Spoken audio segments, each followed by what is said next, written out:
अस्सलाम वालेकुम, this is Ali from Ali Baba travel advisor. उम्मीद करता हूँ तमाम लोग खैर खैरियत से होंगे। ये स्पेशल वीडियो है अपॉइंटमेंट से रिलेटेड।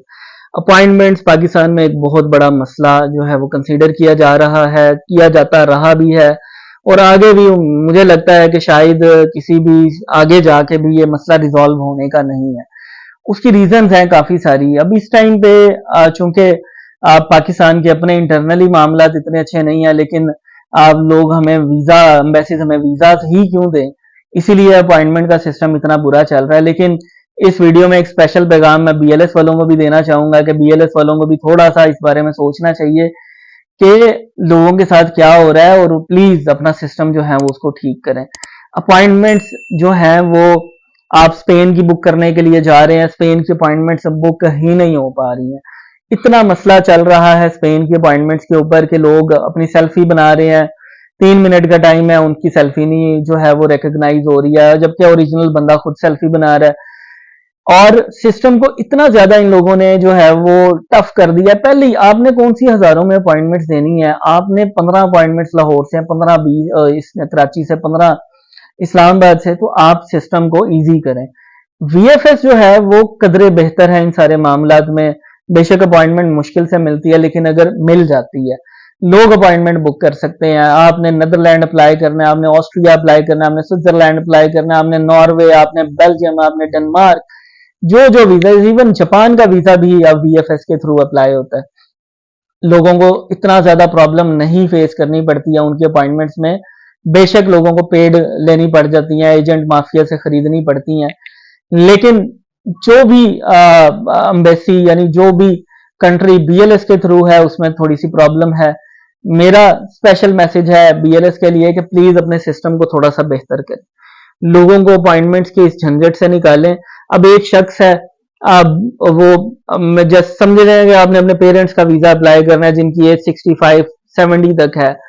वो कैसे सारा सारा दिन बैठ के ये देखेंगे सिर्फ 1 मिनट के लिए जो अपॉइंटमेंट ओपन होनी है तो हम उनका फेस स्कैन कर सकें, उनके लिए अपॉइंटमेंट बुक कर सकें। उनको स्पेन जाना है, उन्होंने अपने बच्चों से मिलने के लिए जाना है, उनकी अपॉइंटमेंट कैसे बुक होगी?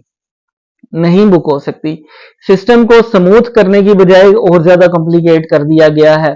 बहुत सारे लोगों को प्रॉब्लम होती है। अच्छा, फिर फैमिलीज चूंकि बड़ी बड़ी फैमिलीज होती हैं, यहां तक के कपल की अपॉइंटमेंट लेना भी जो है ना वो एक इस टाइम पे अजाब बन चुका हुआ है कि एक दिन में 2 लोगों की अपॉइंटमेंट नहीं बुक हो पा रही। फिर अगर कोई शख्स अपॉइंटमेंट बुक कर लेता है एक दिन की, आप अपनी अगले दिन की अपनी वाइफ की, यानी कपल की अपॉइंटमेंट इस तरह की होती है, अगर वो इस तरह से बुक कर लेते हैं तो भी बीएलएस वाले कंसीडर नहीं करते। वो कहते हैं बेशक एक बंदा 500 किलोमीटर ट्रेवल करके आ रहा है तो उसको कहेंगे नहीं आप वापस जाएं, अगले दिन आके दूसरी एप्लीकेशन सबमिट करवाएं। अगेन यहाँ पे मैं तारीफ करूंगा वीएफएस वालों की कि वीएफएस वाले इस चीज को भी मान लेते हैं। वो कहते हैं जी हमें पता है अपॉइंटमेंट का मसला चल रहा है, आप अलग अलग दिन में भी अगर बुक करके आए हुए हैं तो हम कोशिश करके आपको सेम डे में अकोमोडेट कर सकते हैं। और ये हुआ है, उन्होंने बगैर किसी सर्विस चार्जेस के, बगैर किसी और मामला के वीएफएस वालों ने एप्लीकेशंस को सबमिट कर लिया, जबकि अपॉइंटमेंट नेक्स्ट डे की थी, 4 दिन बाद की थी, 6 दिन बाद की थी, लेकिन सेम फैमिली को जो है ना उन्होंने सेम उसके अंदर जो है वो बुक कर लिया, यानी उनकी सबमिशन कर दी। लेकिन बीएलएस में ऐसा नहीं होता। आप 500 किलोमीटर ट्रेवल करके भी आए हुए हैं, वो पहले कभी कर लेते होते थे लेकिन अब नहीं करते हैं। पहले की बात और थी, अब की बात और है। सिस्टम को मजीद कॉम्प्लिकेट किए जा रहे हैं, किए जा रहे हैं। तो सिस्टम को इनको थोड़ा सा बेहतर करने की जरूरत है, इजी कर दें सिस्टम को। अपॉइंटमेंट्स भले लिमिटेड ही रखें, हम नहीं कहते कि ज्यादा अपॉइंटमेंट्स दें, 15 दे रहे हैं 15 ही अपॉइंटमेंट्स दें, लेकिन एक सिस्टम स्मूथ हो जाए। पहले ही लोग 2-2 3-3 मिनट के अंदर अंदर उन्होंने अपॉइंटमेंट्स बुक करनी होती हैं, वो कहां से करेंगे सारी अपॉइंटमेंट? एक फैमिलीज, मेरे पास कई ऐसी फैमिलीज आती हैं जो कि 4-4 महीने से 5-5 महीने से अपॉइंटमेंट्स की तलाश में है। इनविटेशन भी अगर उनके इशू हुए हैं तो ये कहते हैं टूरिस्ट में बुक करके लेकर आए अपॉइंटमेंट्स बीएलएस वाले, जबकि वीएफएस की कैटेगरीज ही चेंज है। इनविटेशन वालों के लिए अलग है, बाकी लोगों के लिए अलग है। उसके अंदर अगेन वो लोग अकोमोडेट कर लेते हैं, ये फिर भी अकोमोडेट नहीं करते हैं। तो ये सारे मामला जो है ना बीएलएस को थोड़े से मजीद बेहतर करने की जरूरत है। मेरी कोशिश यही रही है, मैंने ईमेल्स की, बीएलएस को भी ईमेल्स की, मैंने एम्बेसीज को भी ईमेल्स की। France embassy, sorry Spain embassy जो कि बीएलएस इनका आपस में है मामला, स्पेन एम्बेसी ईमेल का रिप्लाई नहीं देती है लोगों के केसेस कितने अरसे से फंसे होते हैं उसका जवाब नहीं देते। इसी तरह सिमिलरली बीएलएस वाले भी जो है वो जवाब देना पसंद नहीं करते हैं। इनको चाहिए कि ये सिस्टम को स्मूथ करें, लोगों को जो है परेशानी से निकालें। ठीक है, कई ऐसे नॉन जेन्युइन ट्रैवलर्स भी होंगे जिन्होंने for the sake of application यानी वीजा अप्लाई करने के लिए खाली जो है ना वो अपॉइंटमेंट बुक कर लिया है, या बस के वीजा अप्लाई हो जाए देख लेंगे।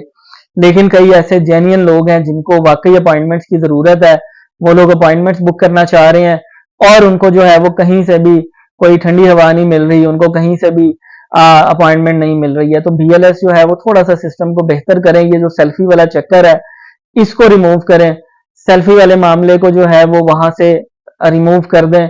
सिंपल जिस तरीके से वीएफएस की अपॉइंटमेंट्स हो रही हैं, कोड वेरीफाई करें, ईमेल पे कोड्स भेजें, वेरीफाई करें कि जेन्युइन एप्लीकेंट आ रहा है कि नहीं आ रहा। इस चीज से नहीं कि जनाब किसी एजेंट ने अपॉइंटमेंट बुक कर दी है, कंसल्टेंट ने अपॉइंटमेंट बुक कर दिया तो आपकी एप्लीकेशन भी नहीं लेनी है। बहुत ज्यादा लूप होल्स हैं इन सारे सिस्टम्स के अंदर, लोग इसी वजह से इसका फायदा उठा रहे होते हैं। आप लोग सिंपल रखें सिस्टम को, जिन लोगों को अपॉइंटमेंट चाहिए उनको मिल जाए, जिन लोगों को नहीं भी चाहिए तो वो नहीं बुक करें उधर से। लेकिन बीएलएस थोड़ा सा इस मामले में बेहतर हो। अब क्यों लोग स्पेन के अपॉइंटमेंट से पीछे हट जाएंगे, लोग वीजा कम अप्लाई करेंगे, दूसरी कंट्रीज का सही तरीके से करेंगे वीजा अप्लाई, क्योंकि स्पेन से भी अच्छी बेहतर कंट्रीज आ चुकी हुई हैं। स्पेन से आ चुकी हैं, पहले से चल रही हैं। लोगों का रुझान चूंकि कंसल्टेंट्स ने ज्यादा लगाया हुआ था स्पेन की तरफ कि बस स्पेन वीजा अप्लाई करवाया जाना है, स्पेन वीजा अप्लाई करवाया जाना है, बाकी कोई और नहीं करवाना। इसी वजह से लोगों का माइंड भी बना हुआ था कि जी हम बस स्पेन ही करेंगे। अब लोगों को चाहिए रोमानिया की तरफ जाए, लोगों को चाहिए वीएफएस से जितने वीजाज अप्लाई हो रहे हैं ना, आप वीएफएस में होने वाले वीजाज की बहुत अच्छी रेशो चल रही है। जर्मन एम्बेसी की वीजा रेशो बड़ी अच्छी चल रही है, डायरेक्ट जर्मनी का वीजा अप्लाई करें। अगर आप वीएफएस से अप्लाई करना चाह रहे हैं अच्छी रेशो के साथ, आपके पास नीदरलैंड्स है, आपके पास बेल्जियम है, आपके पास जो है वो ऑस्ट्रिया है, ठीक है। ये वो ममालिक हैं जो इधर से डील हो रहे हैं। यहां तक कि अब ग्रीस भी इनके पास आ गया, हंगरी इनके पास आ गया, बहुत अच्छा है। ये सारे ममालिक जो हैं वो वीजा देने के हिसाब से बहुत अच्छे हैं। तो आप इन कंट्रीज के जो है वो वीजाज को अप्लाई करें, खाली स्पेन के वीजा ना अप्लाई करें। स्पेन में एक दफा रश कम हो जाए, मामला सेटल डाउन हो जाए, अपॉइंटमेंट्स के मामला थोड़े से बेहतर हो जाए तो हर चीज परफेक्ट हो जाएगी। तो तमाम लोग जो कि अगर आप लोग इसके अंदर थोड़ा सा कंट्रीब्यूट करना चाहते हैं इस मामले में, तो आप बीएलएस को ईमेल करें, आप स्पेन एम्बेसी को ईमेल करें कि जनाब ये सिस्टम को जो है वो मजीद बेहतर किया जाए ताकि बहुत सारे लोग जो हैं वो अपनी अपॉइंटमेंट्स को बुक करवा सकें। मजीद कोई भी मालूमात चाहिए हो तो आप हमारे दिए गए नंबर्स के ऊपर रब्ता कर सकते हैं। बहुत शुक्रिया, खुदा हाफिज।